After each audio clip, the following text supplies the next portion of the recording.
Hello everyone, आप सभी का आपके अपने चैनल राठौर स्टडी हब में स्वागत है।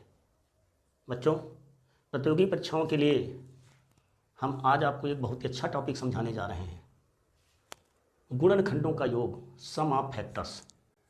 लेते हैं क्वेश्चन, कोई भी एक ले सकते हैं जिसमें आपको क्लियर हो जाए। जैसे हमें संख्या लेते हैं 720, इसके गुणनखंडों का योग हमें बताना है। क्या बताना है? गुणनखंडों का योग हमें बताना है। ऐसा प्रश्न में आया, पेपर में पूछा गया। 720 के गुणनखंड हम आसानी से करते हैं, फिर भी देखिए गुणनखंड करने का मेथड आप लोग जानते हैं। 720 है, सबसे बढ़िया इजी ट्रिक में आप लोग इस भाग में सही करते हैं। पहले हम अभाज्य गुणनखंड होते हैं, तो जो अभाज्य संख्या है, जैसे पहले 2 है, 2 से देख लेते हैं कब तक ये कटता है, 360। फिर 2 से देखेंगे तो 180, फिर 2 से देखेंगे तो 90, फिर 2 से देखेंगे तो 45। अब 2 से नहीं कटेगा, 3 से चेक करते हैं तो 3 से 15, और फिर 3 से चेक करते हैं तो 5, और फिर लास्ट में 5 से चेक करते हैं तो आपका 1।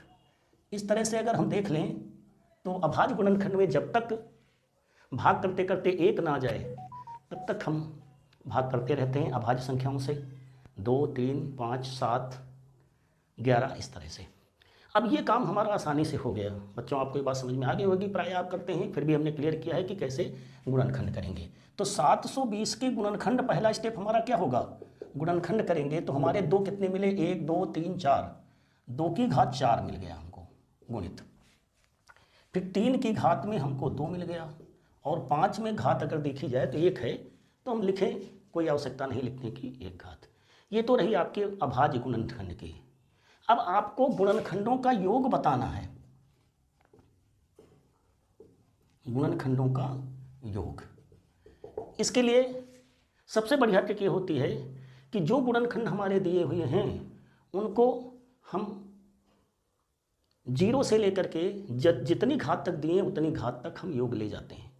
जैसे 2 की घात 4 है तो इसको हम 2 की घात 0 से गुणा करेंगे, प्लस 2 की घात 1 लाएंगे, प्लस 2 की घात 2 लाएंगे, प्लस 2 की घात 3 लाएंगे, प्लस 2 की घात 4 लाएंगे। अब 2 की घात 4 जो हमारी घात दी हुई थी उसका हमने गुणनखंडों का योग कैलकुलेट कर लिया, 0 से लेकर 4 तक हमने लिख लिया। तरीका आप समझ गए होंगे, 4 घात है, इसका मतलब 0 से लेकर 4 तक जोड़ लेंगे। अगला हमारा 3 है, गुणा में ही रहेगा।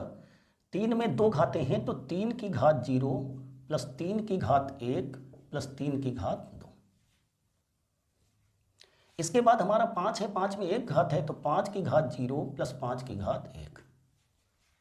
ये गुणनखंड जो है गुणा में ही होंगे, पर 2 की घात 4 को लिखना है तो 0 से लेकर 4 तक योग में, 0 से लेकर 2 तक और 0 से लेकर 1 तक। अब इसको जब कैलकुलेट करेंगे तो 2 की घात 0 का मान हमारा जानते हैं कि क्या होता है, 1, 2, 4, 8, 16। फिर 3 में आते हैं, 3 की घात 0 का मान 1, 3, 9। फिर 5 में आते हैं 1 धन 5। फिर आगे आते हैं तो अगर हम जोड़ करके गुणा करना है हमें तो कर लेते हैं, 16, 8, 24, 24, 4, 28, 2, 30, 1, 31,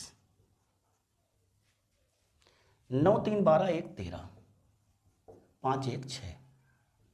13 से कर लेते हैं पहले गुणा, 13 एकम 13, 13 39, 1, 40, 403 गुणित 6, 6 से गुणा कर लेंगे 18, 24, 2418 हमारा आंसर हो जाएगा।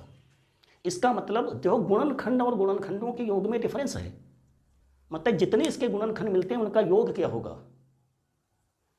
तो गुणनखंड तो अब प्राइम फैक्टर हमने 720 के किए, तो मेथड हमको मालूम है, हमने फिर आपको रिवाइज करवा दिया है कि 2 से भाग करके 2 से लेकर 5 तक पहुंचा, पूरा 1 आ गया, जब तक 1 ना जाए तब तक गुणनखंड करते रहते हैं, उसे प्राइम फैक्टर्स कहते हैं, भाज्य गुणनखंड। 2 की घात 4 मिली, 3 की घात 2 मिला, 5 मिला। फिर 4 को हमें लिखना है 0 से लेकर 4 तक जोड़ करके गुणनखंडों के योग करेंगे, तब अभाज्य गुणनखंड तो हो गए। फिर 3 में लिखा और 5 में लिखा, इस तरह से हमारा ये प्राप्त हुआ। आप किसी अन्य संख्या को लेकर भी कैलकुलेट कर सकते हैं। हमने 720 किया है, आप 360 का कोई भी एक संख्या लेकर के आप उसको कैलकुलेट कर सकते हैं। इस तरह से अभाज्य गुणनखंडों का योग हम निकाल सकते हैं। ऐसा प्रश्न बच्चों प्रायः प्रतियोगी परीक्षाओं में पूछा जाता है। आप समझ नहीं पाते हैं गुणनखंड और गुणनखंडों के योग में क्या डिफरेंस है, अब आपको क्लियर समझ में आ गया होगा कि अभाज्य गुणनखंड करेंगे, गुणनखंडों के योग के लिए हम ये विधि अपनाएंगे। निश्चित है आपको क्लियर हो गया होगा।